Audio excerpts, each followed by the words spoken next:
eee, dengarkan materi yang akan diberikan oleh Ustadz Heri Syari.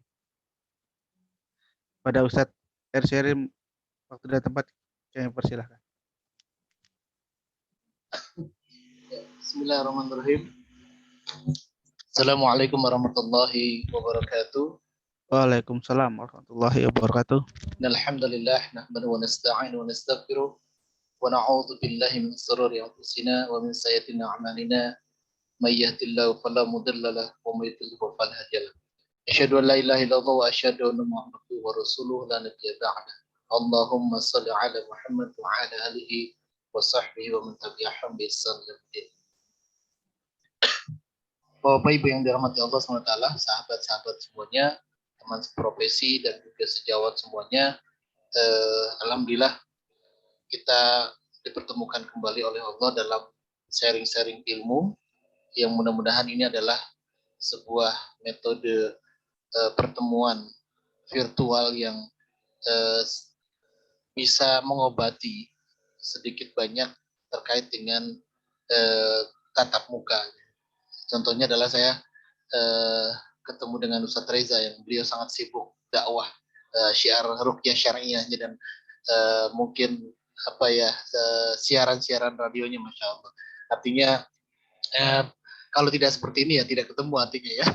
Artinya bisa tatap muka, bisa terlihat sehat walafiat di antara kita semuanya, teman-teman yang ada di Zoom Minar ini. Mudah-mudahan kita terus saling nasihat menasihati, saling mendoakan sesama Muslim, dan juga kepada seluruh klien-klien kita juga terus mendoakan agar mereka lebih cepat sembuh.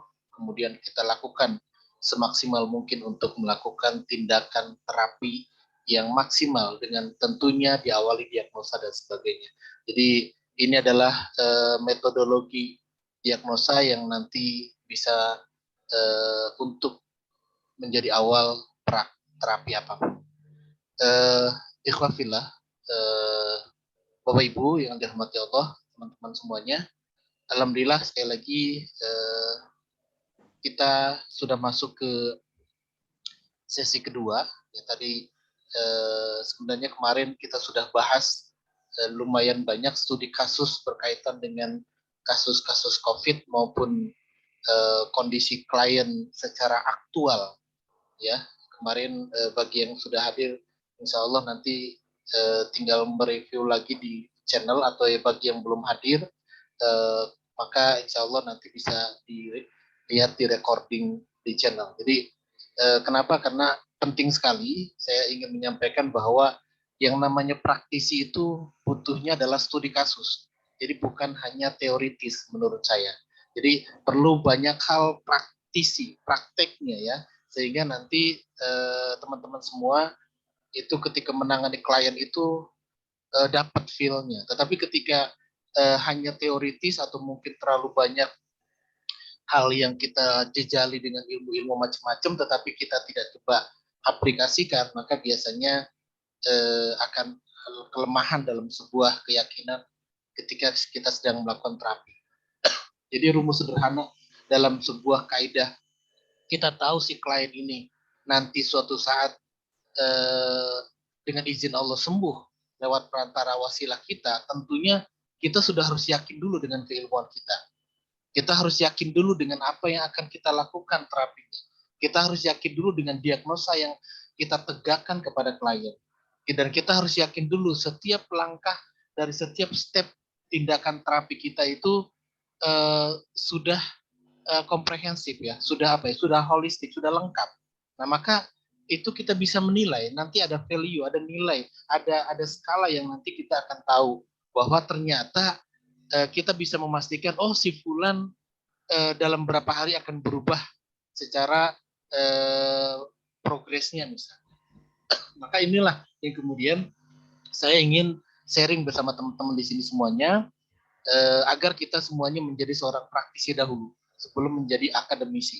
Suatu saat nanti teman-teman sekalian atau di sini sudah ada guru-guru, sudah ada senior-senior yang sudah bisa mengajar, silakan. Saya sarankan nanti levelnya untuk mengajar ataupun mungkin lebih ke presentasi ke masyarakat dan sebagainya. Tetapi kuatkan dahulu basic fondasi daripada seorang praktisi. Maka itu akan menjadi sebuah modal awal kita menerapi klien. Teman-teman sekalian, kita sedikit tadi review bahwa studi kasus yang kemudian kemarin disampaikan oleh saya adalah hal yang signifikan terjadi secara aktual yang bisa dipraktekkan oleh teman-teman sekalian dengan catatan tadi diagnosanya tepat, diagnosisnya pas, sarannya pas, titik terapinya pas, maka insya Allah akan menjadi sebuah maksimalisasi dalam sebuah tindakan terapi apapun, mau terapi bekam, mau terapi rukyah, pijat, akupunktur, refleksi dan sebagainya. Maka itu modal awal kita adalah diagnosa. Teman-teman sekalian, sahabat dimanapun berada, Bapak Ibu yang dirahmati Allah, ini sedikit gambaran. Ini saya buat sebenarnya sudah lama, tahun 2000-an sudah saya buat ini, saya translate ke bahasa Indonesia. Makanya ini pakai nama saya Abu Syamil. Jadi kita lihat bahwa ini sebenarnya adalah template yang sudah lama, tetapi nanti saya berikan lidah aktual klien-klien saya. Jadi bukan klien orang lain ya, klien-klien saya kan saya masukkan semuanya di situ, jadi tidak perlu lagi cari-cari, ada di situ yang kemudian nanti kita bisa mendeteksi sebenarnya ada apa di lapangan yang terjadi, karena bisa jadi template ini berbeda, tetapi secara umum bisa jadi kalau kita lihat dari warnanya akan kita deteksi. Contoh yang paling sederhana adalah yang pertama, kita tahu di sini ada norma. Norma itu umumnya adalah warnanya pink. Ya. Kemudian yang kedua adalah seperti ini. Ini ada putih bagian tengah, bagian limpa lambung. Maka lapisan putih ini juga menandakan adanya key deficiency atau terjadi kelelahan, nafsu makan, banyak sulit, banyak keringat, kemudian napasnya pendek, berpikir keras, cemas dan sebagainya. Jadi nanti teman-teman sekalian bisa mengetahui dari warna. Yang pertama adalah warna daun. Kemudian yang kedua kita lihat di sini lapisannya kuning tipis, kemudian ujung lidahnya merah. Merah di sini kemarin kita sudah saya sampaikan, mohon maaf bagi yang baru hadir, saya yakin sudah pernah lihat bahwa yang ujung sini adalah berkaitan dengan organ jantung.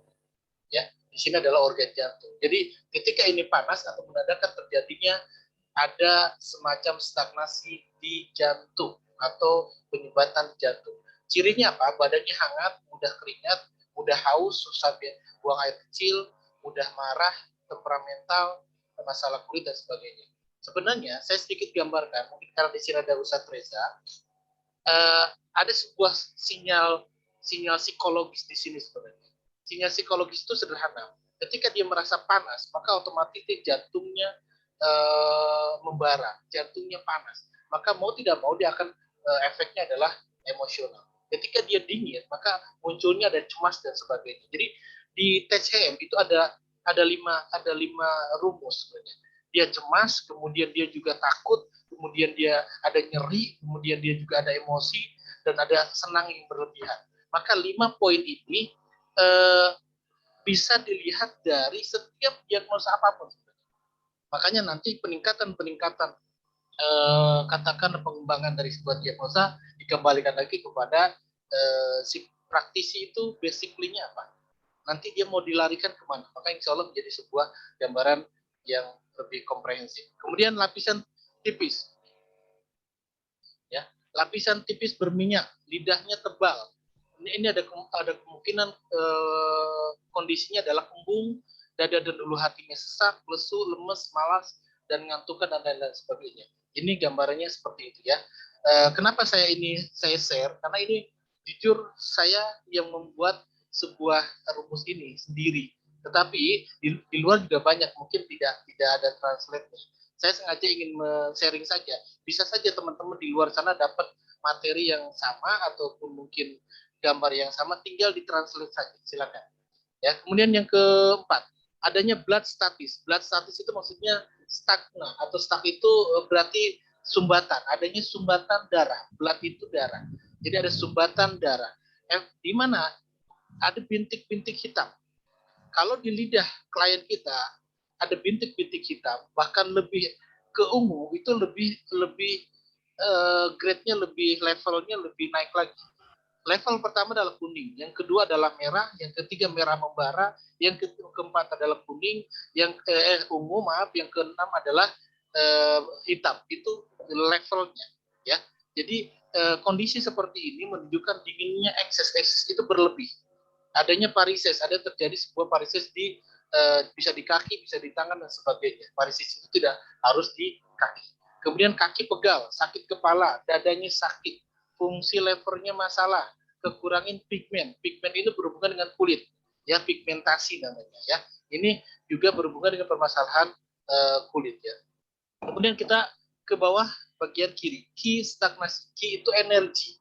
Ya, dalam istilah TCM kita mengambil saja beberapa istilah yang mudah-mudahan ini hanya sebuah penggambaran saja, ya. Ujung lidahnya merah, ya. Terjadinya stres, depresi yang tinggi, mudah tersinggung, mudah emosi dan egoisnya tinggi, ya. Ini juga sebenarnya kalau kita lihat di iridologi ada juga di jarum jam antara jam 12 sampai jam 1 itu juga ada, ya. Itu juga muncul seperti itu. Tapi sekali lagi sebenarnya bisa kita kolaborasikan dengan berbagai diagnosa yang lainnya.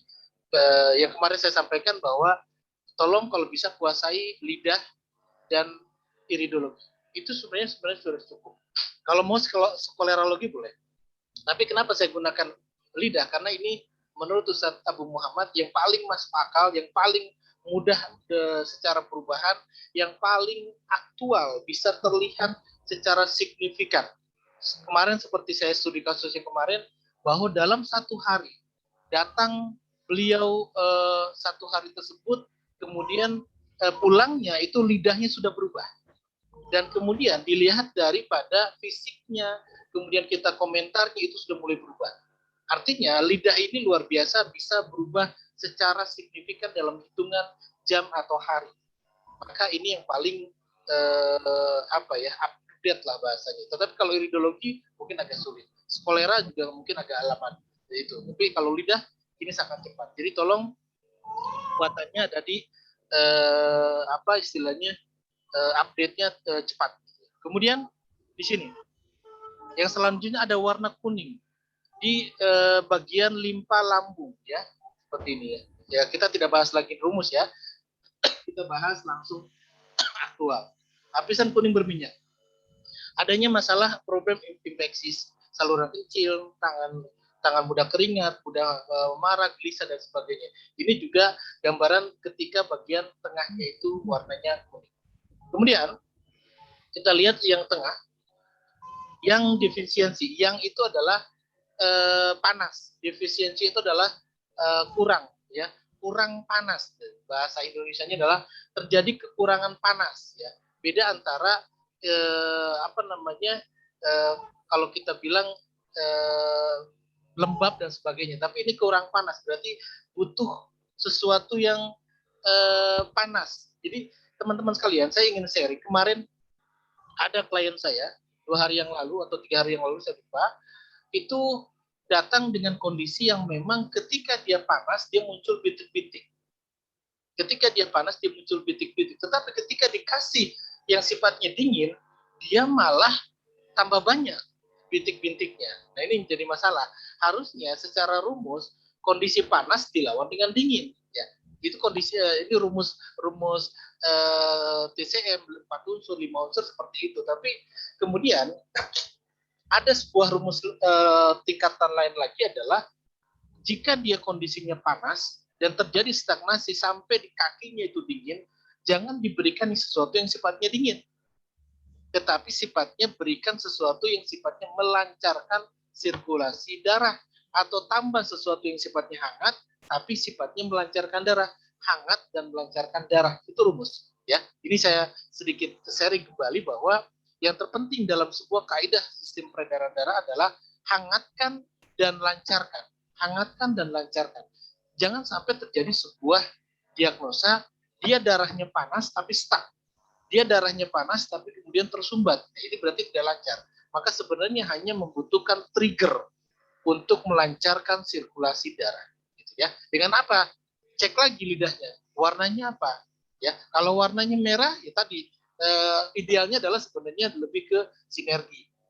Contoh herbal-herbal untuk melancarkan sirkulasi darah adalah batu soda, jahe, daun dewa. Itu sudah melancarkan sirkulasi darah sebenarnya. Tambahkan dengan madu itu sudah luar biasa.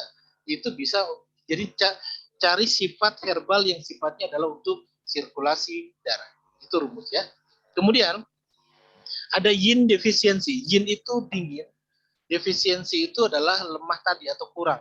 Yin itu rutubah atau dingin, maka seperti ini ada kondisi yang kekurangan dingin. Dia harus badannya harus dilembabkan. Badannya panas, keringatnya di malam hari, sulit tidur, mudah marah, kupingnya berdenging dan terjadi monopause dini. Bisa jadi cepat ininya monopausnya. Kenapa? Karena ini terjadi sebuah parit yang cukup banyak, tetapi kondisinya adalah defisiensi. Walaupun warnanya merah, tapi dia kekurangan apa ya istilahnya, kekurangan dingin. Jadi dia kehabisan haroroh, apa namanya, kehabisan panasnya. Jadi esensinya terkuras. Bahasanya seperti itu ya. Ini biasanya terjadi parit-parit atau retak. Dan ini juga sudah saya coba sampaikan ke klien saya. Saya punya klien langganan dalam artian ya bisa dikatakan saya tabib ininya ya apa ya pribadinya. Jadi setiap masalah beliau langsung kasih.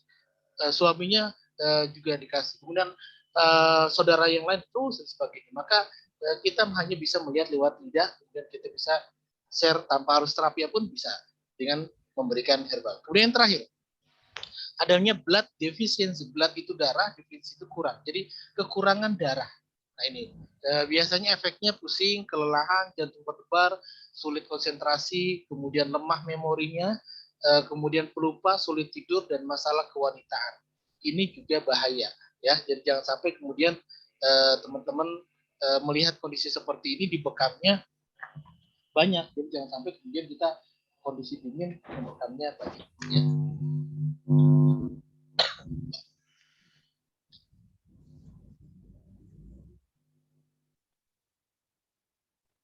Nah, itu adalah sebenarnya yang tadi bisa dikembangkan dengan cara melihat ciri-ciri di kontur lidahnya dan juga melihat warnanya.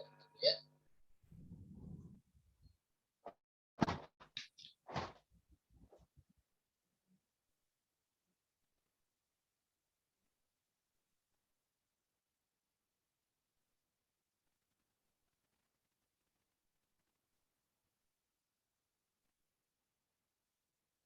Oke, kita ke beberapa gambar karena kemarin sudah sedikit kasus, maka ini beberapa gambar saya ingin sampaikan karena ini biasanya gambar-gambar yang saya tidak akan banyak memberikan gambar yang terlalu jelimet katakanlah ya, tetapi lebih kepada aktual yang nanti di lapangan. Contoh yang sederhana adalah seperti ini, teman-teman sekalian.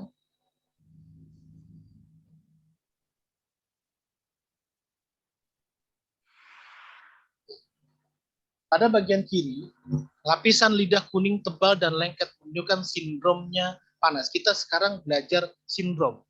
Kenapa? Karena dalam kaidah TCM, itu sindrom itu paling penting untuk menunjukkan bahwa atau menyimpulkan seseorang itu pada kondisi seperti apa. Jadi sindrom itu sebuah sinyal dalam tubuh kita yang mungkin nanti kemana arahnya. Apakah dia panas atau dingin. Maka kita saat ini belajar sindromnya apa. Maka ini penting kita pelajari di diagnosa tang ini ataupun tang diagnosis. Teman-teman sekalian, ini lagi batuk ini. Mohon maaf, banyak iklan. Lapisan lidah kuning di sini tadi lengket ya. Jadi tolong kalau kondisinya lengket, terjadi pelengketan, maka terjadinya sindrom panas lembab. Jadi panasnya tetapi ada kelembaban sehingga dia menimbulkan kelengketan pada lidah. Kemudian yang kedua adalah lapisan lidah yang mengelupas, menunjukkan sindrom kekurangan yin dan qi. Kekurangan yin itu adalah dingin, qi itu adalah energi. Kita tidak sekali lagi saya ingin sharing kepada teman-teman, udah kita belajarnya yang simple aja. Yin, yang atau panas, dingin, haroroh, rutubah, qi atau energi. Dah itu saja. Sebenarnya itu sangat simple. Nanti pengembangannya lebih mudah. Tapi yang terpenting ini dulu yang kita pahami ya. Kalau yin berarti dingin, qi itu energi. Ya. Kemudian kekurangan yin. Jika ada yang kondisi mengelupas, di mana posisi melupasnya? Nah ini posisi melupasnya bagian sini. Berarti ada kondisi lever dan kandung empedu. Misalnya kondisinya di daerah sini, berarti bisa juga berhubungan dengan kondisinya di jantung. Tapi di mana? Kalau ternyata mengelupasnya, tetapi lebih dominan, ini di tengahnya ini terjadi sebuah selaputnya tuh tebal. Ini yang kemudian menunjukkan dia energi di lambungnya itu lemah, sehingga dia tidak bisa menjadikan atau mentransfer ke seluruh tubuh. Ini yang jadi masalah ya. Satu, sistem mengelupasnya kekurangan energi, di satu sisi kekurangan cairan, di satu sisi kemudian energi di lambung itu juga lemah atau kurang. Ini juga karena tertutup oleh lapisan selaput yang tebal, ya seperti itu.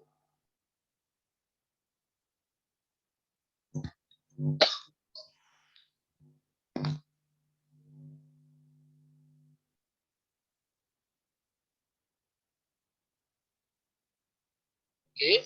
Kemudian yang kedua, lidah pucat. Menunjukkan sindrom dingin dan kelemahan qi atau energi atau kekurangan qi.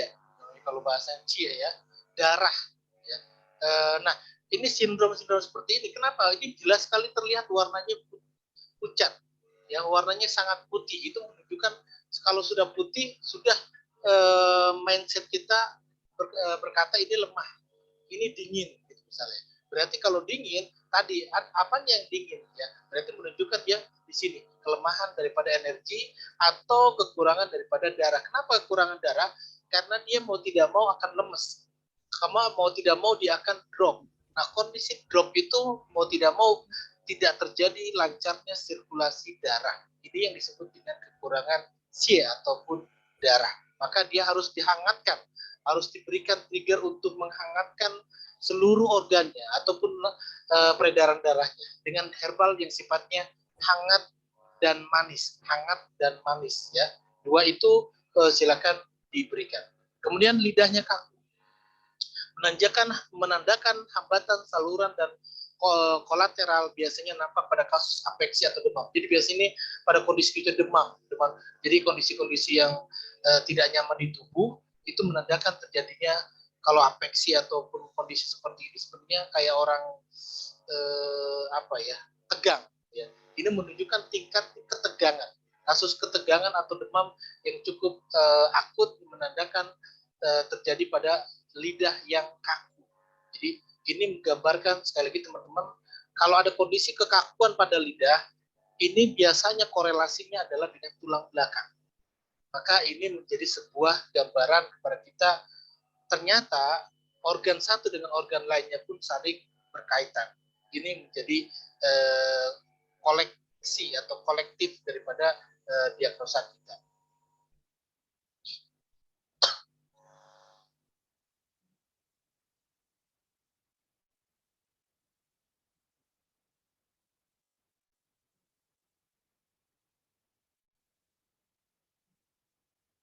Oke, yang terakhir lidah merah. Jadi ini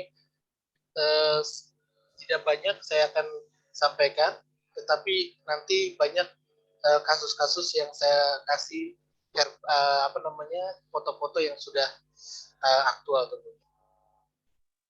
Oke.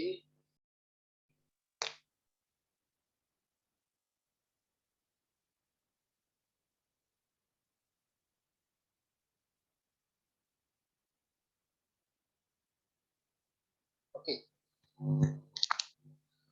Ini adalah kondisi parit ya. Ini klien-klien saya kasih 5 saja, sebenarnya banyak sekali. Ini kondisi di mana terjadi parit di beberapa bagian. Contoh yang paling parah adalah yang saya kursornya ini ya. Ini paling parah terjadi parit di limpa dan lambung dan ketebalan terjadi pada hampir semuanya. Jadi ini selaputnya sangat tebal sekali. Ini menunjukkan tidak terjadi transfer energi atau energi tidak keluar, panas tidak keluar, sehingga biasanya orang-orang seperti ini akan bermasalah di mual perutnya, kemudian terasa juga tidak nyaman di perutnya, dan biasanya kondisinya juga badannya cenderung sebenarnya dalamnya panas tapi luarnya dingin, dalamnya panas tapi luar dingin. Nah inilah yang kemudian kita harus membuka sumbatan itu dengan sesuatu yang sifatnya menghangatkan, mendobrak dinginnya itu dengan sesuatu yang sifatnya memecah dingin dengan kemarin saya sudah sampaikan kalau bisa tambahkan sedikit garam rosak ya. Kemudian seperti ini juga sama, di bawah juga sama, ini semuanya model-model parit bisa saja di mana saja. Kalau misalnya paritnya itu semakin ke depan, maka biasanya sesuai dengan diagnosa tang ini, maka mau tidak mau akan terjadi sebuah keluhan sampai ke sesak napas. Dan satu lagi, bisa saja ini sudah saya diagnosa juga, klien tersebut mengalami GERD. Apa itu GERD? GERD ya, itu kalau bahasa medisnya adalah lebih kepada peradangan kronis pada lambung. Jadi sudah level di atas asidosis atau asam lambung. Jadi kalau sudah GERD biasanya dia secara psikologis akan nampak bingung, galau, kemudian bimbang dan sebagainya. Kenapa? Karena dia sudah tidak nyaman hampir seluruh bagian tubuhnya, sehingga biasanya akan mempengaruhi saraf ataupun psikologisnya. Nah ini kalau sudah parah seperti ini. Tapi kalau yang lainnya, kalau tidak nampak parit yang terlalu dalam, maka kita anggap biasa saja.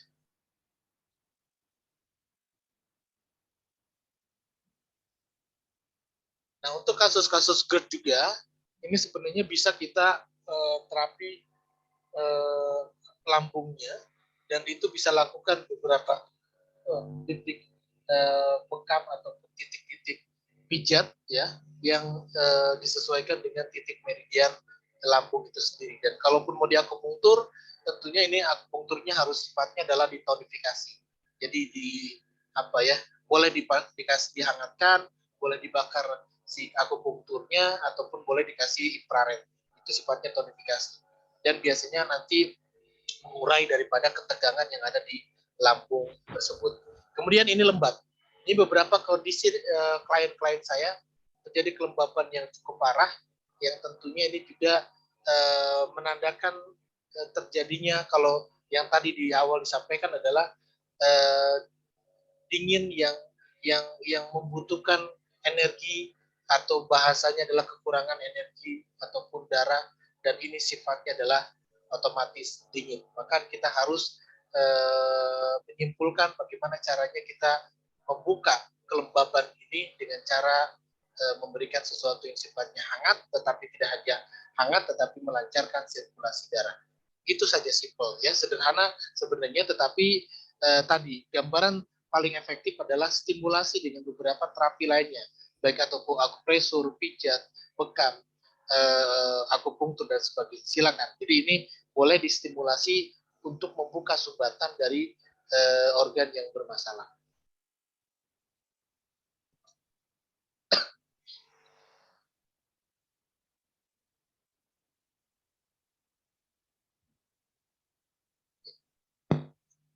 Ini ngeri ya. Ini saya ambil dari Atlas Diagnosis Tang.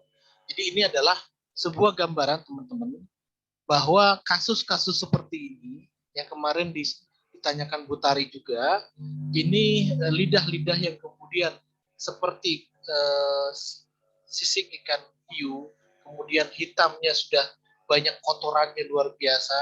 Ini yang kemarin saya sudah sampaikan, tolong jangan lakukan tindakan terapi fisik ya, lakukan tindakan terapi herbal saja, yang tentunya yang sifatnya untuk memberikan nutrisi ya, bukan fokus kepada penyakit.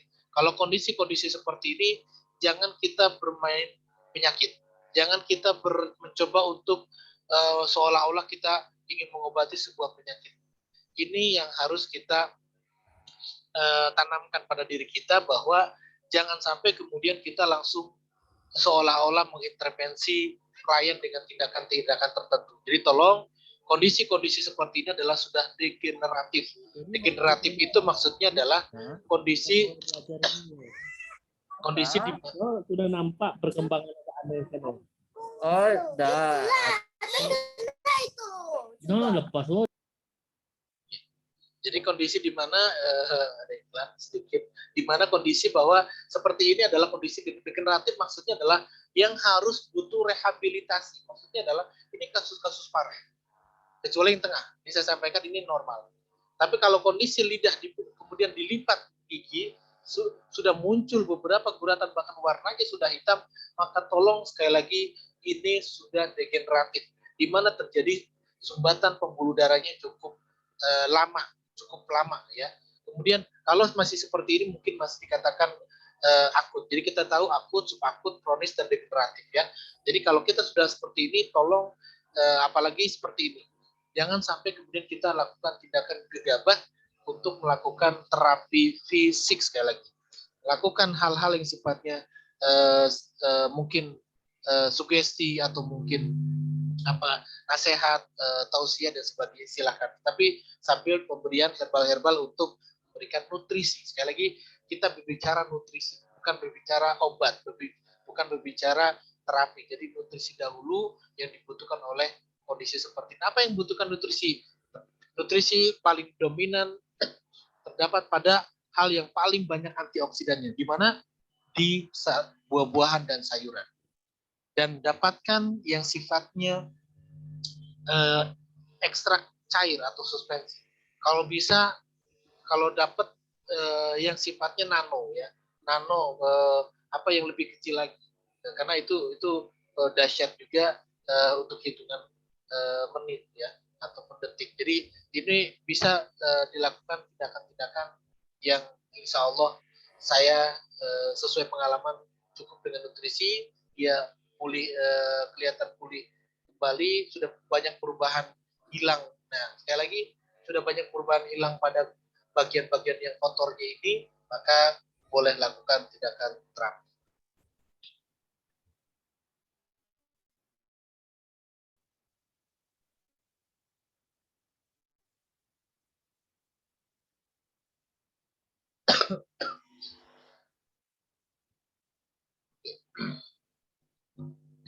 Ini teman-teman sekalian, saya ingin dimanapun berada, mudah-mudahan kita semuanya sehat dan bisa ngecek lidah masing-masing. Ini gambaran sederhana bahwa ada 3 katakanlah, saya tidak akan banyak, sekali lagi di lidah itu sebenarnya simpel ya, asal Bapak Ibu semua antum tahu rumusnya, di mana di ujung adalah jantung, kemudian selanjutnya paru, selanjutnya limpa lambung, selanjutnya ginjal, ataupun selanjutnya usus besar, kanan kirinya adalah lever, dan kemudian kadang peduli. Kalau sudah hafal itu sebenarnya simpel ya, tinggal menentukan mana area tersebut warnanya apa, paritnya ada di mana, putihnya ada di mana, hitamnya ada di mana, mengelupasnya ada di mana, itu yang paling penting. Jadi kalau sudah seperti itu, insya Allah kita Bismillah, kita lakukan saja tindakan-tindakan terapi sesuai dengan kafaah kita, sesuai dengan keilmuan kita, gitu ya. Kemudian yang ini, kita yang sebelah kiri dari saya, ini adalah kuning. Kondisi seperti ini tentunya adalah kondisi lidah yang di bawahnya masih ada putih, di atasnya kuning. Jadi kondisi badannya dingin, tetapi dia sudah mulai hangat, ya, sudah mulai tertutupi, ya, sudah mulai tertutupi. Dan kemudian yang paling parah adalah ini, kalau sudah menyatu kemudian antara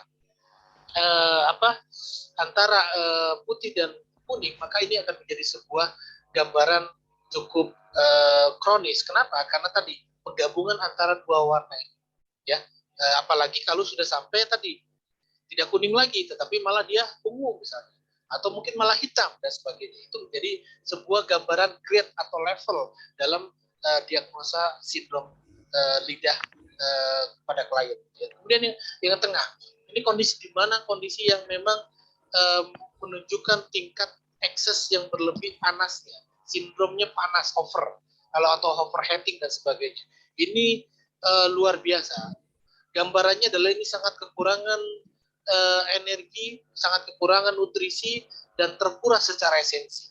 Maka ini yang paling penting adalah gimana caranya sindrom ini diperbaiki dari sisi nutrisinya, dilancarkan darahnya, dikasih sesuatu yang menjadikan energi itu tersalurkan. Ini paling penting ya. Kemudian yang paling kanan adalah tadi, ini kondisi lidah yang lembab, dingin ya. Ini kondisi di mana lidah-lidah seperti ini adalah munculnya tadi lemes, kalau secara psikologis dia cemas dan sebagainya, maka ini gambaran-gambaran kondisi dingin. Jadi ini kondisi panas, kemudian ini kondisi panas yang ekses, dan ini kondisi yang dingin atau lembab yang banyak selaput lidahnya menutupi semuanya, bahkan bisa jadi ini menjadikan kondisi tubuhnya lebih dingin. Dan bagaimana caranya? Kalau ini idealnya adalah dilakukan terapi menghangatkan dahulu. TDP kah, infrared kah, kasih jahe kah, kemudian ataupun kasih garlic kah yang sifatnya hangat ya. Dan kalau misalnya sudah terkena sesak napas, campur dengan kencur dan sebagainya. Itu untuk memecah sumbatan di paru-parunya.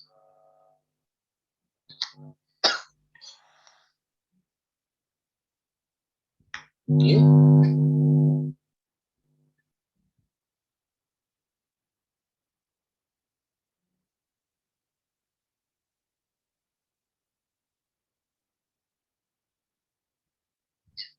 Ini kondisi yang defisiensi. Teman-teman sekalian, sahabat Pokti dimanapun, ini saya kembali lagi tidak banyak memberikan sebuah warna karena nanti akan ribet. Ya, saya anggap ribet. Kenapa? Karena saya sendiri inginnya praktis, ya praktis, tetapi berdasarkan kekuatan diagnosis kita dari konturnya, dari warnanya, letaknya di mana dan sebagainya. Ini yang paling penting. Dan ini hanya beberapa kategori saja. Saya simpelkan 3 kategori atau 2 kategori saja. Yang pertama adalah yang defisiensi tadi. Terjadinya kondisi-kondisi seperti ini adalah sudah otomatis adalah terjadinya kekurangan defisiensi, yang itu adalah panas, yang kekurangan panas. Maka dia harus khususnya yang bagian tengah. Maka ini buka sumbatan ini, buka area lambung ini, kasih herbal-herbal yang sifatnya hangat. Apa itu? Kunyit, temulawak, dan sebagainya, ditambah habatus soda. Nah, itu luar biasa untuk memecah sumbatan daripada yang ada di tengah itu. Jadi kondisinya cek di mana posisinya, ya, bukan di di jantungnya, tetapi di kondisi limpa dan lambung. Seperti itu. Dan ini pun akan emosional, impoten, dan kemudian infertilitas, artinya berhubungan dengan masalah kesuburan dan sebagainya.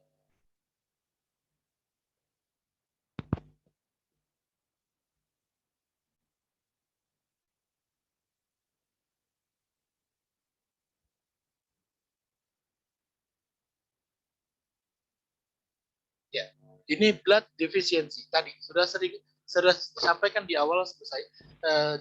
Ini sebagai penguat saja bahwa ada di luar sana juga mendiagnosa berkaitan dengan mekanisme cara dia membuat simulasi gambar. Itu silakan, itu improvisasi saja. Tetapi gambaran sederhana adalah ketika terjadi sebuah darah yang lemah atau yang kurang, maka dia akan terjadi lemes. Dia juga akan jadi kemudian malas, kemudian juga akan terjadi permasalahannya adalah palpasinya juga akan rendah, dan terjadi insomnia, kemudian akan terjadi permasalahan pada wanita.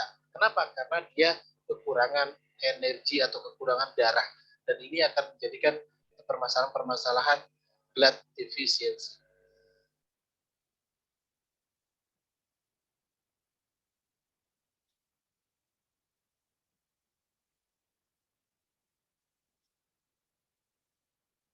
Oke, key tadi sudah saya singgung di atas adalah energi yang lemah, yang kurang. Maka ini juga sama, kondisi-kondisinya kita cek di mana kondisi key-nya lemah. Maka ini sudah memberikan sebuah gambaran. Sekali lagi saya ingin menguatkan saja dengan materi-materi sebelumnya, karena ini lebih banyak kepada praktek. Seperti materi di awal saya adalah lebih banyak studi kasus. Jadi hal-hal seperti ini sebenarnya tinggal pengembangan. Bagaimana terjadi orang-orang dengan key deficiency, orang dengan energi yang lemah, maka dia juga akan menjadi lemas, kemudian dia juga akan menjadi napas yang bermasalah, kemudian ketika napas juga pendek, kemudian dia overthinking itu orangnya reaktif gitu ya, kemudian dia worrying itu cemas dan sebagainya. Ini gambaran sederhana bahwa kondisi-kondisi yang kekurangan key ini sebenarnya adalah kondisi yang butuh support, butuh motivasi. Kalau bahasa psikologisnya ini orang-orang seperti ini harus di support, harus diberikan motivasi, harus jangan terlalu reaktif, harus diredam bahasanya gitu ya. Kemudian kalau sederhananya dia adalah bagaimana caranya dia diberikan dukungan yang penuh, diberikan energi. Kalau bahasa dulu saya latihan Tivan itu, salurkan energi kita kepada dirinya dengan cara sentuh gitu ya. Artinya disentuh, kemudian salurkan energi panas kita. Supaya apa? Supaya dia lebih hangat. Supaya dia merasakan energi kita. Kenapa? Karena dia key defisiensi. Kenapa? Karena energinya dia lemah. Maka kita harus berikan energi. Ini poin penting dalam diagnosa key defisiensi. Nah, ini kondisi normal ya, yang perlu dibahas.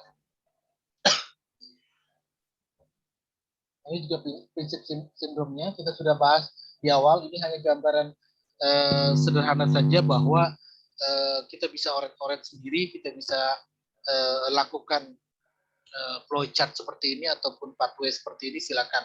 Jadi ini gambaran kondisi sindrom yang terjadi pada lidah kita.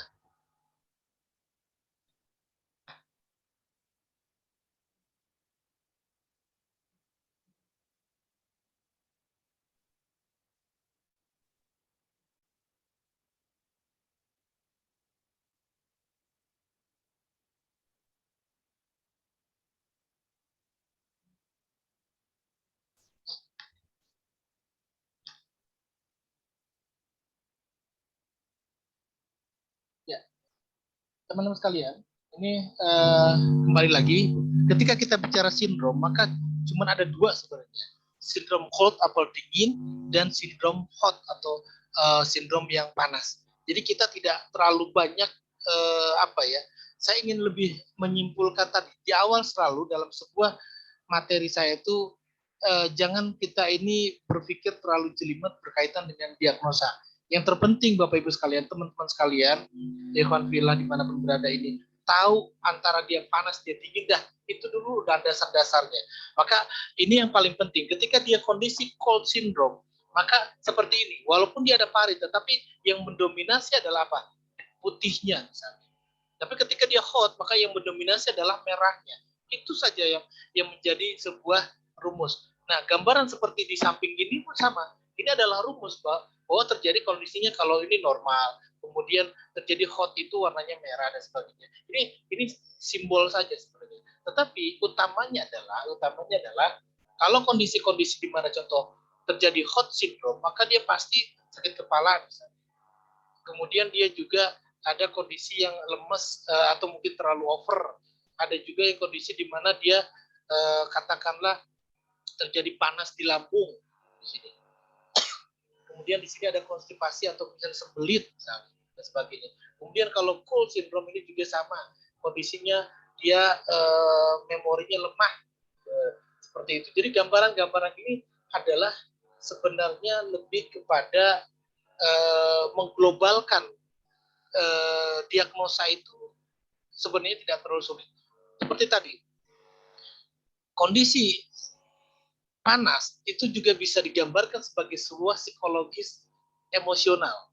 Kondisi yang kemudian dia lemas itu juga atau dingin itu juga bisa digambarkan kondisi dia cemas. Kemudian dia kondisinya adalah katakanlah dia khawatir dan sebagainya. Jadi banyak hal yang kemudian ini bisa dikorelasikan dengan sebuah kaidah psikologis. Ya.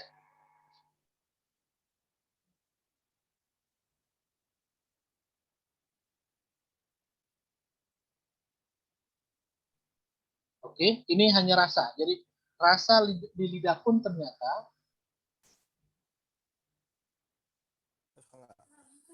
Cik lah. Yang hitam.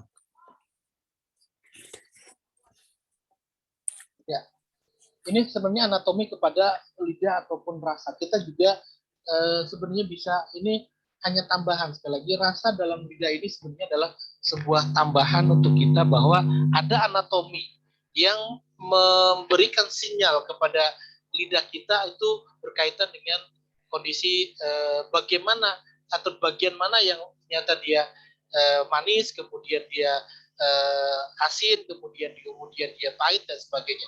Maka ini menunjukkan gambaran lidah itu mempunyai titik-titik rasa yang berbeda. Nah, ini gambaran saja, bukan terkait dengan katakanlah rumus daripada yang organ, tetapi ini bisa menjadi sebuah solusi. Contoh, ketika terjadi sebuah kondisi jantungnya panas gitu ya, kemudian dia bikin ternyata drop, maka dia bisa memberikan sesuatu yang sifatnya manis. Tetapi tadi karena kondisinya panas, maka jangan berikan kondisinya yang manis, tetapi yang sifatnya mendinginkan, dingin dan manis. Contohnya seperti itu. Tapi ketika kondisinya dia dingin, jantungnya dingin, maka cari sesuatu yang manis tapi hangat. Nah, itu gambaran sederhananya teman-teman sekalian. Jadi ini sengaja sebuah gambaran komprehensif tadi, gambaran totalitas kita ketika kita sedang melakukan sebuah diagnosa. Gitu ya. Jadi nanti pengembangan itu antum semuanya Bapak Ibu sekalian yang mungkin nanti akan lebih banyak bertemu dengan klien. Jadi saya lebih suka membedah kasus nantinya ya.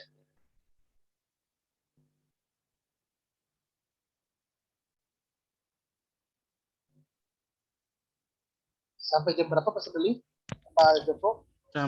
Sekarang udah jam 9 kurang, Ustaz. Sampai jam 9 ya? Iya. Jam 9 mungkin habis tanya jawab ya. Iya. Sampai setengah 10 ya ini ya. Oke. Oke, sebentar lagi selesai. Jadi ini manajerial atau bahasanya apa ya? Ini konsep lah, konsep diagnosa lidah itu sederhana sebenarnya. Kalau kita sudah tahu bahwa rumus anatomi lidah tadi di atas ada jantung, ada kemudian setelah itu paru, kemudian pipa lambung, ginjal, usus besar kanan kiri dan sebagainya, itu sudah mudah. Kemudian prinsip sindromnya apa? Oh, dia ternyata sindromnya dingin, oh sindromnya panas. Maka berarti kalau sindrom panas itu apa saja? Sindrom dingin itu apa saja? Maka itu menjadi sebuah konsep. Kemudian cek rasa atau bentuk lidahnya. Kalau misalnya rasanya, dia membutuhkan rasa yang manis. Kalau dia terlalu over, misalnya di ginjal, maka kasih sesuatu yang sifatnya pahit tapi diuretik misalnya. Tetapi jangan sampai kemudian cek lagi, lemes nggak dia? Kalau lemes berarti kasih yang sifatnya manis misalnya. Itulah gambaran konsep daripada lidah. Jadi kita simpel sebenarnya. Ketika kita berbicara, dampaknya luar biasa. Saya ingin menyampaikan bahwa lidah ini simpel sebenarnya, tetapi ternyata efeknya untuk kondisi kondisi pendiagnosaan klien itu sangat efektif menurut saya. Ya, jadi teman-teman tinggal minta orang itu untuk buka lidahnya, foto, share ke teman-teman lewat HP, langsung belajar saja, ya belajar dari situ.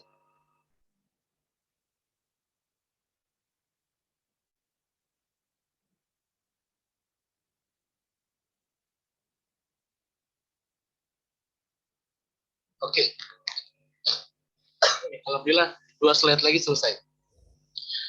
Ini kesimpulan bahwa kaidah dalam sebuah terapi, teman-teman sekalian, kita kadang-kadang sibuk dengan kondisi memperbaiki fisik atau jasad saja. Maka ini adalah level yang paling banyak orang cari. Ya. Contoh, orang sakit langsung kasih obat. Orang sakit langsung kasih terapi, itu namanya fisik. Ya. Tolong ini menjadi sebuah level yang paling bawah. Jadi jangan sibuk dengan ini, boleh lakukan, boleh, tapi kita kebanyakan sibuk dengan ini. Ini ranahnya banyak sekali. Jadi ini boleh dilakukan untuk hal-hal yang sifatnya fisik, kondisinya, zohirnya, fisiknya kelihatan bermasalah, maka lakukan terapi fisik. Kemudian, kalau bisa, saran saya adalah lakukan ke level kedua. Ya, berikan sebuah tindakan ataupun konsultasi psikologisnya. Saya ingin memberikan tadi ke teman-teman. Beberapa minggu ini, atau bukan hanya minggu ini, tapi sebelumnya pun saya mencoba untuk menganalisis penyakit fisik terhadap psikis atau hadoresonansi namanya. Hadoresonansi penyakit fisik terhadap psikologis atau sebaliknya. Maka ternyata dominasi dari sebuah penyakit fisik itu adalah karena psikis dahulu, gitu ya. Bahkan ternyata gerbang daripada kondisi orang itu rohaninya masalah, maka diawali dari psikis. Maka kita harus cek ini psikologinya seperti apa. Kita cari tahu, tapi tidak boleh kemudian mengorek-ngorek dengan catatan kita seolah-olah ingin mencari lebih dalam, tidak. Tapi kita ingin mendapatkan kepercayaan dari klien itu dengan catatan dia itu sudah nyaman dengan kita, dia sudah terbuka dengan kita sendiri. Jangan pernah kita mau membuka secara otomatis kemudian seolah-olah kita nanya hal-hal yang terlalu privasi, ya. Tapi kalau dia sudah membuka berarti dia sudah percaya dengan kita. Itu rumusnya. Maka kalau sudah seperti itu, saya sangat yakin akan mudah untuk bisa menyelesaikan kasus-kasus psikologis.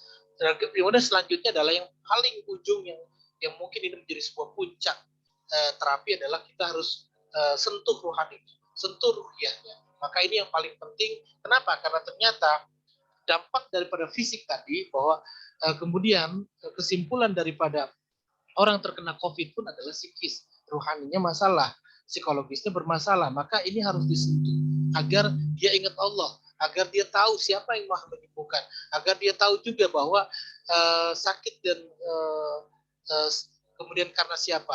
Kemudian kita kembalikan lagi bahwa keadaan yang seperti sakit itu berawal dari dirinya atau bagaimana. Ini yang paling penting ya. Jadi jangan sampai kemudian mohon maaf kita sibuk dengan fisik nanti mentok, karena dunia konvensional sudah banyak mentoknya ya. Hari ini sudah banyak apa-apa operasi, apa-apa amputasi, apa-apa kemudian masuk ke ruang toka dan sebagainya. Maka ini sesuatu yang kurang ideal ya. Jadi kita lakukan edukasi yang paling dasar secara fisik dulu boleh, kemudian lanjutnya boleh dilakukan psikologis dan seterusnya.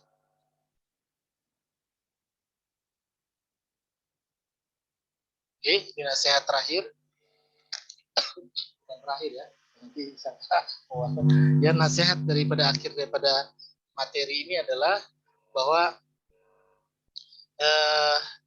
kita harus menjaga lisan, bahwa kebanyakan dosa anak-anak Adam itu adalah pada lisannya. Jadi hati-hati pada lisan-lisan kita. Kita lebih banyak untuk keep saja. Kita harus lebih tawadhu, kita harus lebih jangan sampai kemudian terkesan kita seolah-olah mohon maaf pamer apapun dan sebagainya ataupun ngomong ke sana kemari, maka kita lebih banyak khairun nas anfa'uhum linnas. Jadi kita banyak manfaat saja untuk masyarakat, untuk klien kita, dan jangan sampai lidah yang kecil dan ringan ini kemudian menjatuhkan diri kita. Jadi ini bahaya. Lidah memang sangat kecil dan ringan, tapi bisa mengangkatmu ke derajat yang paling tinggi dan bisa juga menjatuhkanmu ke dalam derajat yang paling rendah. Dari mana? Lidah. Bahkan sebuah kaidah yang masyhur, ternyata lidah itu lebih tajam daripada pedang. Dan ternyata ketergelinciran seseorang itu bukan karena fisik, bukan karena pedang, tapi kebanyakan karena lidah. Wallahu a'lam bishawab. Itu yang mungkin bisa saya sampaikan. Lebih kurangnya mohon maaf. Jadi intinya materi kita alhamdulillah sudah bisa tersampaikan, dan insya Allah kita nanti bisa diskusi baik lewat Zoom ini ataupun mungkin nanti lewat katakanlah di channel ataupun di grup Telegram ya. Dapat referensi dari mana? Ini adalah kita dapatkan dari nanti ada literasi saya dari Atlas ya. Oke, mungkin itu saja dulu Pak Joko yang bisa saya sampaikan. Insya Allah slide-nya sudah selesai, pas timingnya. Mudah-mudahan sekali lagi bermanfaat untuk kita semuanya. Barakallahu fikum. Wabillahi taufiq walhidayah. Assalamualaikum warahmatullahi wabarakatuh. Waalaikumsalam warahmatullahi Warahmatullahi wabarakatuh. Alhamdulillah, jazakallahu khair pada guru kita Ustadz Heri Suheri. Ya mungkin akan kita buka pertanyaan. Ini Bu Maya sudah raise hand. Mungkin dua penanya dulu ya. Silakan Bu Maya dibuka speakernya. Assalamualaikum Ustaz. Waalaikumsalam warahmatullahi Wabarakatuh. Silakan Bu. Ini ada pertanyaan sedikit Ustaz. Ada itu kan lidah itu kan biasanya kita lihat itu ada yang kering, ada yang lembab ya Ustaz ya. Betul. Terus itu ada lagi itu Ustaz yang tebal, yang gemuk, terus yang tipis. Terus ada yang lendir. Itu boleh tolong jelasin sedikit Ustaz? Ya. Lebih ke itunya, diagnosanya. Baik.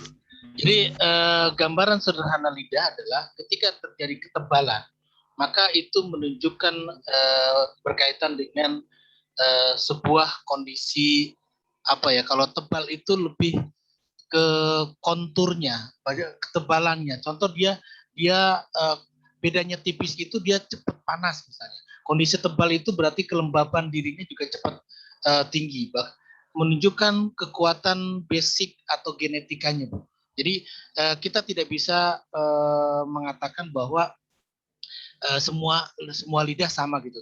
Tapi tadi kondisi lidah yang tebal itu menunjukkan konturnya atau kondisi pembuluh darahnya memang kuat secara gennya, genetika. Tapi kalau tipis itu ada beberapa kategori mengatakan ini juga kondisinya adalah lemah. Tetapi sekali lagi ini tidak terkait dengan apa ya kondisi.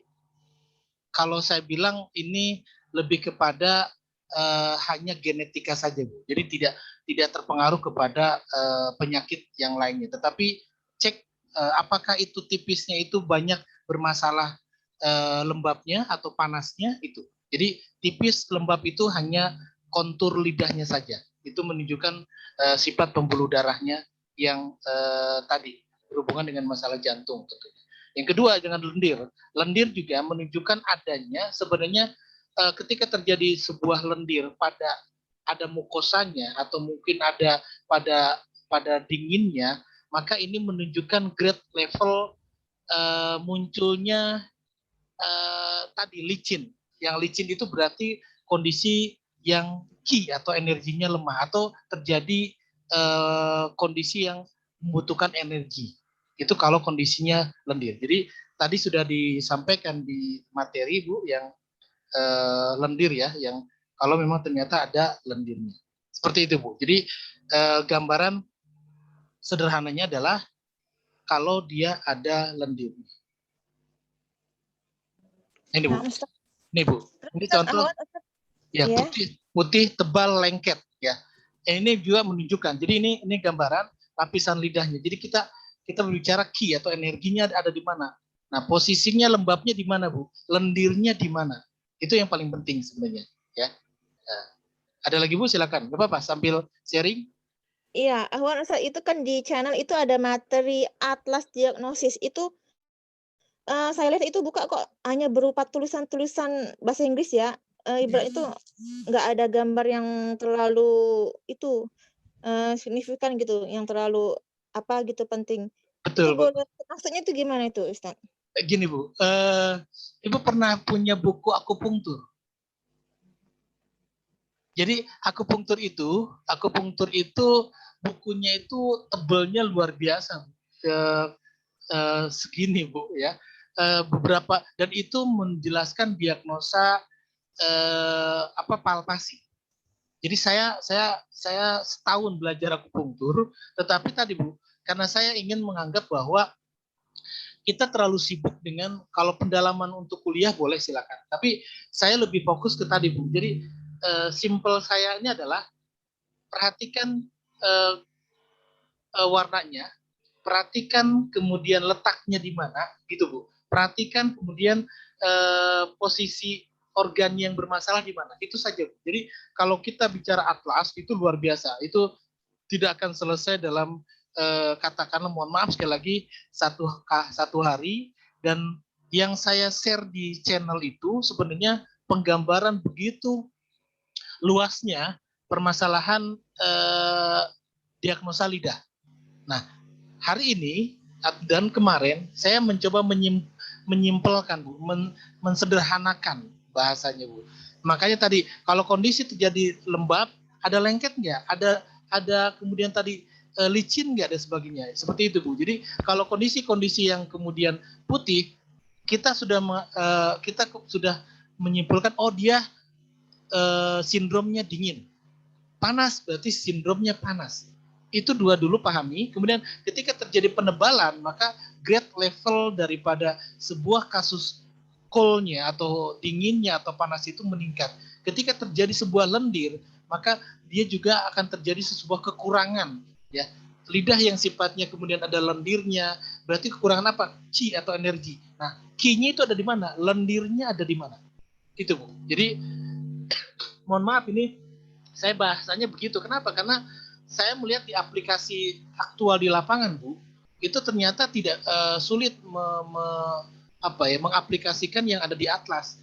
Tapi ketika kita bicara rumus, kita sudah paham rumus, tadi rumus organ di lidah, kemudian letak di mana lendirnya, di mana putihnya, di mana panasnya, di mana kuningnya, itu kita akan lebih mudah untuk menalarnya, Bu. Saya bicara nalar, karena diagnosa itu butuh penalaran yang kuat, tetapi butuh basic rumus yang di awal, Bu. Jadi kalau saya sedikit gambarkan, Bu, rumus ini sudah baku. Jadi kalau ini sudah kita pahami, kemudian dia tadi letaknya di mana, ini sangat mudah, Bu. Ibu ya, itu Bu ya. Jadi saya mohon maaf saya sedikit simpelkan. Sebenarnya saya kalau bicara akupunktur tadi, ada nadi mengambang, ada nadi tenggelam, ada kemudian nadi halus, ada nadi datar, ada nadi benturan ombak. Itu luar biasa. Gitu. Jadi Bu Tari itu yang ini ya, saya tahu mungkin. Tapi itu sangat sangat kompleks gitu ya. Maka insya Allah saya akan permudah penalarannya supaya teman-teman sudah bisa langsung aplikasi. Itu harapan saya. Jadi gambaran sederhananya saya kuliah 3 tahun lidah dan beberapa kuliah artinya pelatihan itu cuman ada 2 gambaran, Bu. Haroroh rutubah, yin yang, tonifikasi sedasi, kemudian gemuk kurus, kemudian lambat cepat. Itu saja. Itu gambaran-gambaran yang kemudian itulah menjadi sebuah kesimpulan dari banyaknya atlas yang Ibu lihat di channel Vokti. Itu, Bu ya. Demikian, Bu. Mudah-mudahan bisa menjawab, Bu. Ya, syukur Ustaz. Afwan. Ya, mungkin ada penanya lagi, silakan. Resen seperti Bu Maya tadi ya, mulai dari Jambi. Mudah-mudahan aplikasi di lapangannya bisa dilaksanakan. Karena memang diagnosa ini perlu tadi banyak jam terbang. Ya, Bu Tari, silakan, Bu Tari. Assalamualaikum warahmatullahi wabarakatuh. Waalaikumsalam. Pak Heri, saya mau menanyakan, ini saya kasus di lapangan ya. Ya, Bu. Saya nanganin klien itu kasusnya kanker payudara. Ya. Itu bentuk lidahnya itu di pinggirnya itu bergerigi, Pak. Bekas tapak-tapak kayak gitu, Pak. Oke. Itu lebih cenderung ke kelemahan di LR, liver, apa ke limpa lambung ya, Pak ya? Oke. Minta ininya. Baik. Terima kasih. Ya, sama-sama. Ya. Kalau secara rumus, Bu Tari, ada gerigi di pinggir itu menunjukkan permasalahan di kidney atau ginjal. Ginjal. Satu. Yang kedua, kalau kita lihat bahwa kita lihat lebih luas lagi, bahwa ternyata organ katakan tadi apa? Kanker apa, Bu? Payudara. Payudara. Itu juga korelasinya adalah terjadinya sebuah benjolan. Ya. Nah, benjolan ini juga kalau dalam ilmu rumus TCM itu terjadinya kelembaban pada limpa dan lever. Itu rumusnya. Tetapi kalau geriginya bermasalah atau misalnya tadi di pinggir lidahnya itu bergerigi, maka rumus secara lidah ini adalah lemahnya fungsi ginjal. Jadi kita harus perkuat fungsi ginjal. Kenapa fungsi ginjal?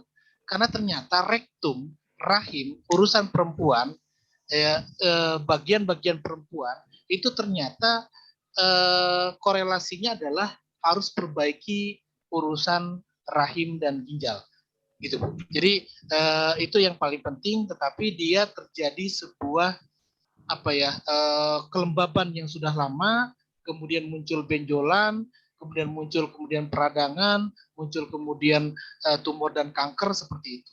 Jadi tolong perbaiki dari ginjalnya terlebih dahulu. Tapi kondisi levernya diperbaiki boleh, karena sumber daripada detoksifikasi awal yang harus kita lakukan untuk menetralisir organ adalah lever terlebih dahulu. Gitu Bu Tari ya. Jadi lever dahulu diperbaiki, kemudian ketika dia bergerigi di pinggir maka dia akan terjadi kelemahan fungsi ginjal. Wallahu a'lam bishawab. Begitu Bu. Terima kasih Pak. Sama Bu. Ya, masih ada waktu mungkin 10 menit lagi, kita silakan. Mungkin dari bapak-bapaknya nih, sahabat Bakti. Bapak-bapak, Pak Riko mungkin, Pak Zul.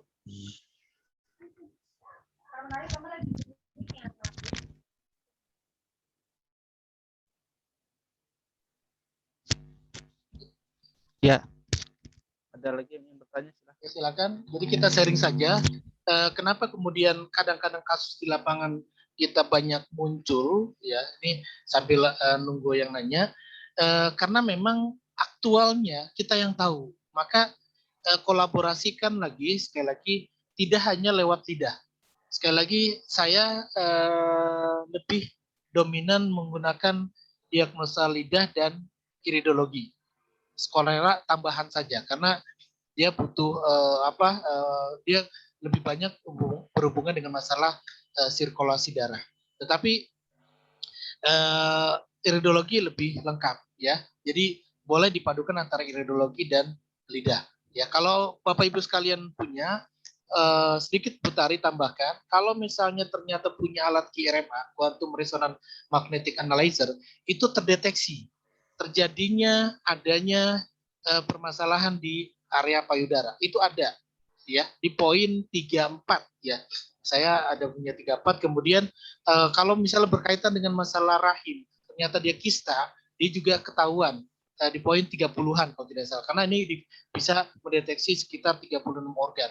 Jadi ini gambaran sederhana untuk menguatkan benar nggak sih organ payudaranya bermasalah ataupun terjadi tumor, benar nggak rahimnya ada kistanya, misalnya seperti itu. Jadi, tapi kalau misalnya kita sudah cukup kuat dengan satu diagnosa, ya tidak masalah, tafadhol. Kenapa? Karena sedikit sharing, terjadinya di sini saya tidak melihat adanya sebuah gumpalan di lidah. Saya kemarin ada yang kemudian minta dideteksi, saya lihat Bu, Ibu ada seperti terjadi gumpalan di area rahim, saya bilang gitu ya. Kok tahu sih, saya bilang gitu. Ternyata itu ada muncul di lidah ya, bagian rahim itu, bagian belakang itu ada semacam gundukan gitu ya. Nah ini tapi warnanya putih. Kemudian saya bilang tolong ini dilancarkan sirkulasi darahnya, kemudian bisa dibuang lewat urin ataupun BAB, tetapi ini harus diberikan herbal anti tumor atau anti kanker atau anti benjolan yang lainnya. Jadi intinya adalah bisa terlihat bisa. Nah ini kembali lagi para teman-teman, kuatkan diagnosa di lapangan, cek lagi rumus lidahnya, karena rumus lidah yang di-share itu sebenarnya adalah sudah baku, tinggal terlihat seperti apa, di area mana dan sebagainya. Itu yang paling penting. Termasuk di iridologi skolera juga sama. Jadi iridologi juga kalau kita sudah hafal rumusnya, kita sudah tinggal lihat sudah ketahuan. Jadi kadang, mohon maaf teman-teman sharing, saya sering ketawa sendiri karena saya sebenarnya sudah bisa mendeteksi ketika orang sudah datang bercerita ya. Jadi kita caranya gimana? Kita fotoin lidah dulu, kita cek mata, terus kita diem, terus suruh dia bercerita. Ini satu teknik lah. Satu teknik, saya foto lidah, saya lihat matanya, dan saya diam dulu. Kemudian dia suruh bercerita untuk meyakinkan bahwa diagnosa kita betul nggak gitu. Jadi sambil kita nulis, gitu ya, kita tulis diagnosa hasil kita dengarkan si klien, cocokkan itu. Nah itu Bu ya. Jadi itu teknis diagnosa yang saya sering lakukan seperti itu. Jadi kecuali kalau sudah ke RMA, maka saya akan buka data itu satu persatu untuk menjelaskan. Gitu. Jadi kembali lagi, tolong banyakin jam terbang, tolong maksimalkan untuk meneliti lebih dalam lagi. Ada apa di situ? Ada benjolankah? Kemudian paritnya seperti apakah?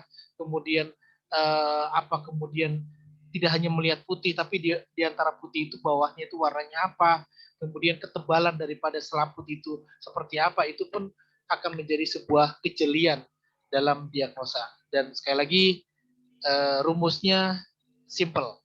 Sindromnya hanya 2, panas dan dingin. Ya, itu yang paling penting. Kemudian yang paling maksimal lagi adalah cek warnanya apa. Apakah kuning, apakah merah, ataukah ungu. Semakin ungu, semakin hitam, maka semakin degeneratif. Demikian. Wallahu a'lam bishawab. Demikian tambahan. Masya Allah ya. Masih banyak sebenarnya Ustadz ya. Nah, masalah diagnosa itu Banyak sekali. Banyak kayak jam terbang yang dilakukan. Mungkin ada lagi yang ingin bertanya mungkin? Masih ada. Kita kasih waktu 5 menit lagi lah. 2 pertanyaan mungkin, 2 penanya.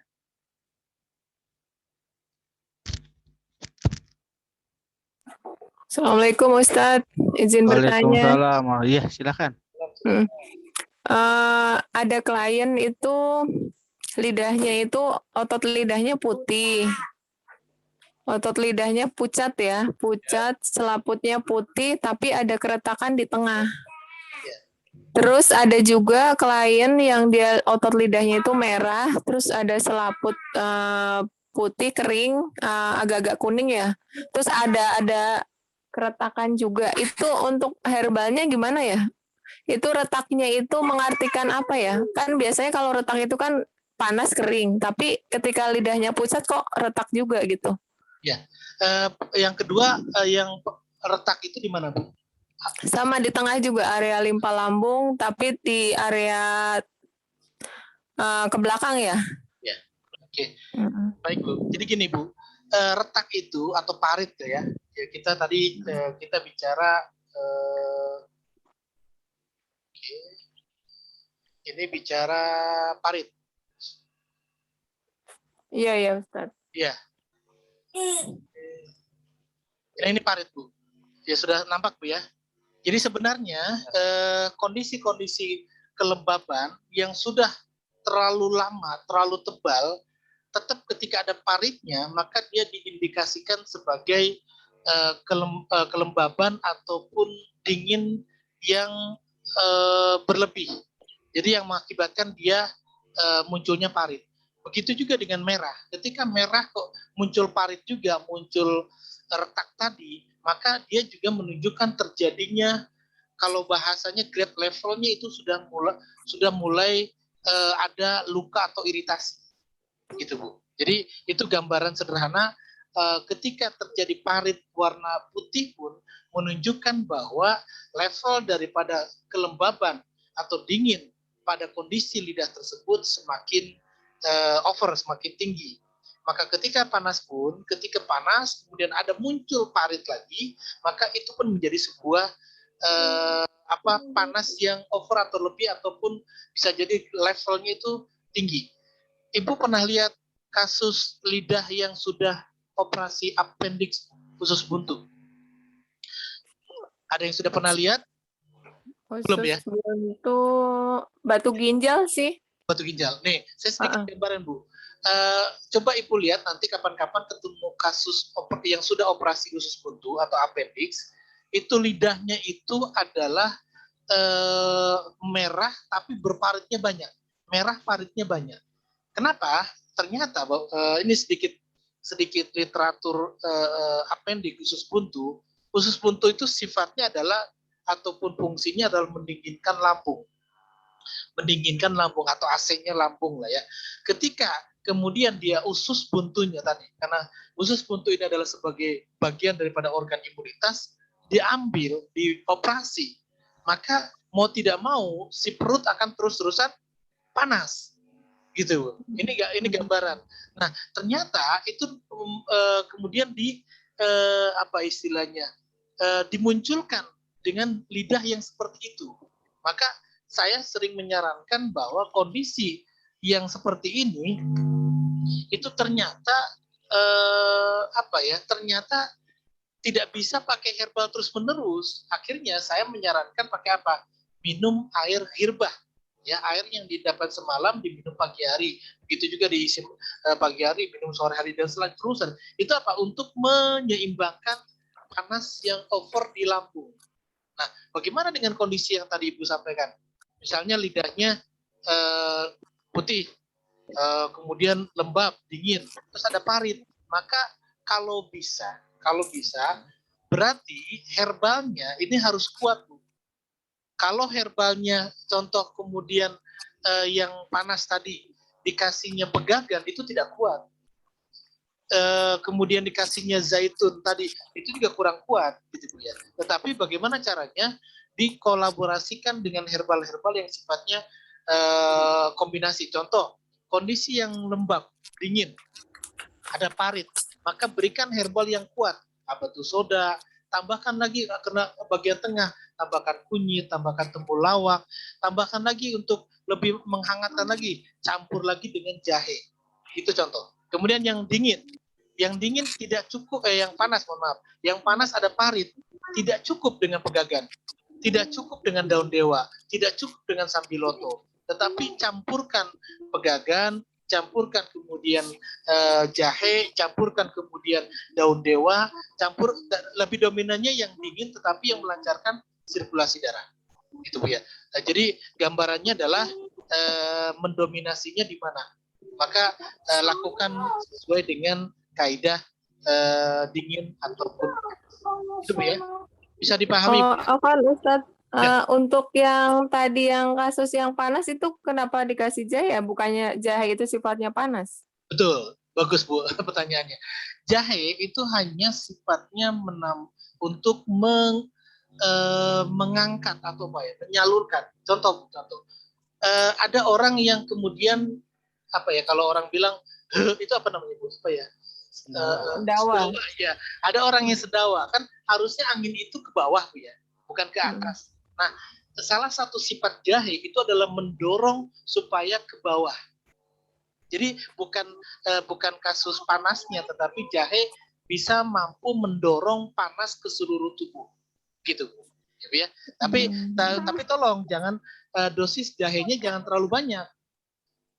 Kembali lagi ke rumus bikin herbal. Cara racikan herbalnya adalah kalau dia dingin, berarti dia posisi panasnya lebih dominan. Kalau kondisi panas, posisi yang dinginnya dominan, gitu Bu. Oh ya. Gitu Bu ya. Untuk yang tadi yang kasus yang udah pucat, temulawak bukannya dingin Ustadz? Ya, tadi tambahkan dengan habatus soda atau jahe, maka dia akan menyatu. Jadi lebih kepada sinergi Bu. Jadi dengan kondisi seperti itu, saran saya adalah pakai formulasi gabungan. Gitu ya. Jadi kenapa temulawak itu dipakai? Kenapa? Karena dia berhubungan dengan lambung. Tambahkan habatus soda untuk apa? Untuk memecahkan. Jadi untuk membantu melebarkan atau meluaskan daripada dinginnya itu Bu ya. Jadi berarti tidak ini ya Pak Ustadz, berarti tidak panas semua atau dingin semua herbalnya, tidak ya? Berarti betul. Ada satu yang berlawanan ya? Betul sekali, betul ya. Tapi prinsip dasarnya dalam sebuah rumus herbal ini sedikit bocoran lah ya. Ada sesuatu yang sifatnya untuk nutrisi. Jadi komposisi herbal itu kalau secara globalnya ada sifatnya nutrisi, ada sifatnya tonifikasi, ada sifatnya kemudian sedasi, ada sifatnya yang kemudian dia juga diuretik, ada juga sifatnya itu. Jadi rumus-rumus itu dipadukan, maka dapatlah formulasi yang bagus. Gitu Bu ya. Jadi jangan panas semuanya gitu ya. Jadi lebih bicara formulasi, jangan herbal tunggal. Alam. Nah, syukran Ustaz. Ya, Kan Ibu, mungkin cukup ya karena waktu juga sudah pukul 21.25 kurang 5 menit lagi. Mungkin sekedar informasi, mungkin kita bisa silaturahminya nanti di grup WA itu, dan mungkin nanti akan dimasukkan ke grup alumni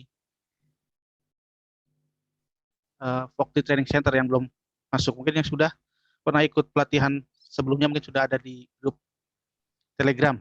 Nah, mungkin itu.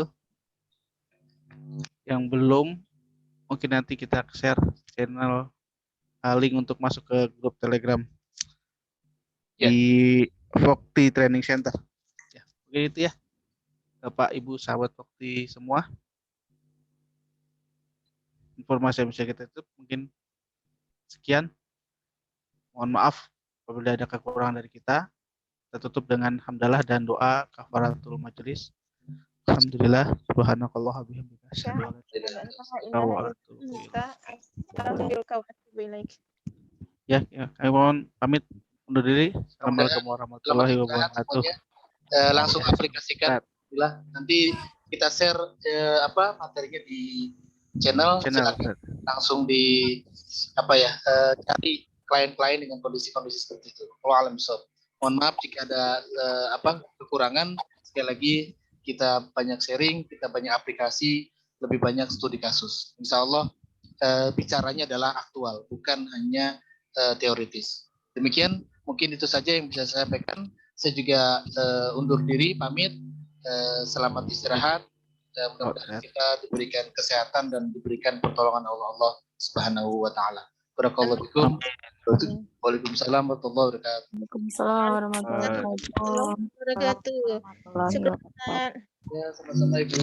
Terima kasih Ustaz. Syukran Ustaz. Bye.